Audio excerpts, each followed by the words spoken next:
Margin. We all wish we had it, or we wish we had more of it. Our time, our energy, our resources, we all need more. But for years, I craved margin, and I thought that it was not possible for me to ever have that. I thought that in order for me to be successful, that my work had to be my life too.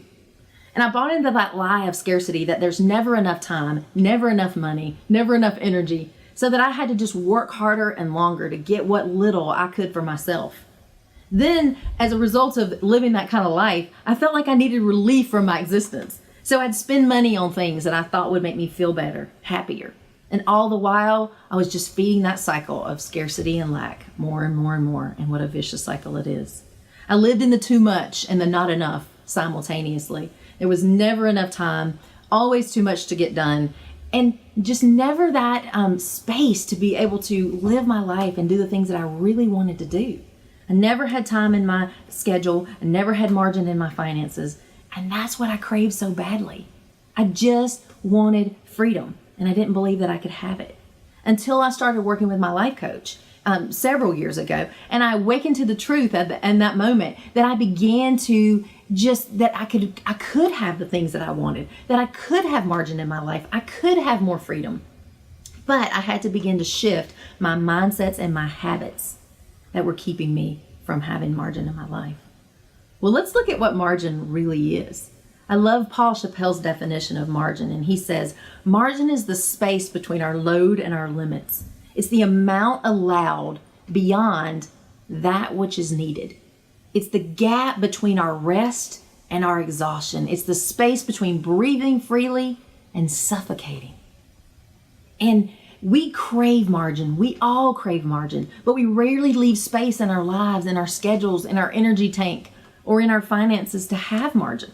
Instead, we push and we push and we try to achieve more, only to get more exhausted and more frustrated.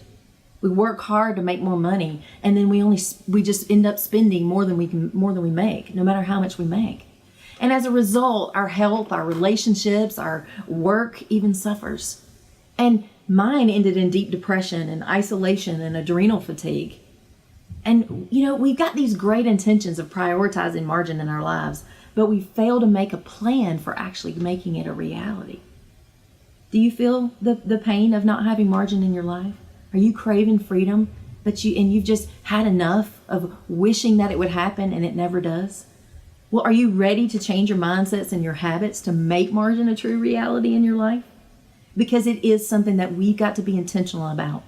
And I started making these 3 changes that I'm going to share with you today to get more margin in my life. The first one is I stopped spending money on things that were not making me happy. I wanted things to make me feel relieved, to give me that instant gratification, instead of really giving myself what I wanted, which was self-care, a true break, time with people that I loved, rest, enjoyment in my life. And when I began to realize what I was doing, I began asking myself each time I went to spend money, is this really what I want? Or is there something that I want even more than spending my money on this? What is it I really want right now? What is it I need right now? And then I began to save my money and begin to put it to be able to get those the longer term life goals that I wanted. And I didn't spend it on things that weren't satisfying me, but I began to give myself what I really wanted in each moment. Creating margin can happen pretty quickly, but we've got to start doing something different. And it takes just a little bit of discipline every day and knowing what you want, and knowing that you're creating what you really want, which is freedom in your life. And do more of that thing every day that breathes life into your soul instead of just trying to instantly gratify yourself. The second thing I did, I clarified and scheduled in what was most important to me. I got real clear on my priorities because I knew that nothing was going to change until I changed it, and I was the only one that had the power to do so. So I began to schedule in my priorities once I got clarity on them. And we've got to be able to plan a little bit more ahead of time and start living in the intentionality rather than reacting to the demands and the urgent every day. So I clarified my priorities and my goals and began to take the steps that I needed to live by them. And I scheduled them in my day, what was most important. And then I scheduled everything else around that. And also, first thing in the morning, I would spend time with God and connect with my heart. And when I put God first and I really listened to what was most important to me, then God gives me the wisdom and the strength and the guidance that I need to get through the rest of the day. And I would know what was most important, and I would know what to schedule in, and I would know what was best to spend my time and my energy and my resources on. And you can do the same for your life.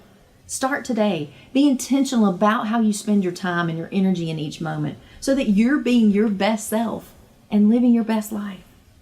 Margin is impossible to achieve without the third thing, and that is knowing what to say no to and knowing what is not for you. And that's the third thing that I did. I began to say no to the things that were not for me. I love the quote by Lisa Turquoise, and she says, saying yes all the time won't make me Wonder Woman. It will make me a worn out woman. And I was a worn out woman because I wasn't saying no to the things that were not for me. And I didn't even know what was not for me. I was living in confusion. And I was letting fear determine how I spent my time and my energy. And listening to that voice of fear, afraid to make a decision or to say no because I was scared I was going to miss out on something or mess up something if I said no. But when I came to understand that when we say no to what we really want, it's saying, or to what we don't want or what's not for us, then we're saying yes to what we really want. And we don't have to stay imprisoned by the fear and the lack in our lives. We can stop listening to that voice of fear, and we can start making powerful decisions about how we're spending our time and our energy. So we begin to live the life that we were intended to live and the life that we want to be living, that life of freedom and fulfillment. You see, margin is the opposite of overload. And if we are overloaded, then we have no margin. And margin is not something that is just going to happen for us. We've got to fight for it.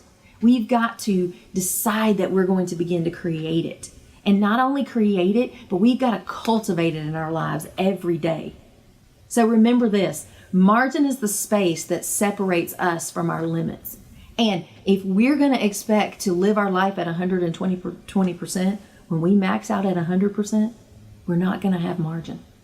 So stop right now and take a deep breath, connect to your heart, and start to choose your freedom.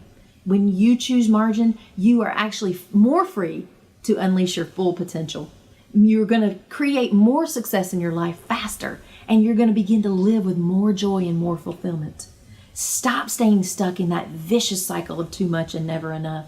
And if you're ready to start creating the life that you want to be living, I want to coach you to make that happen.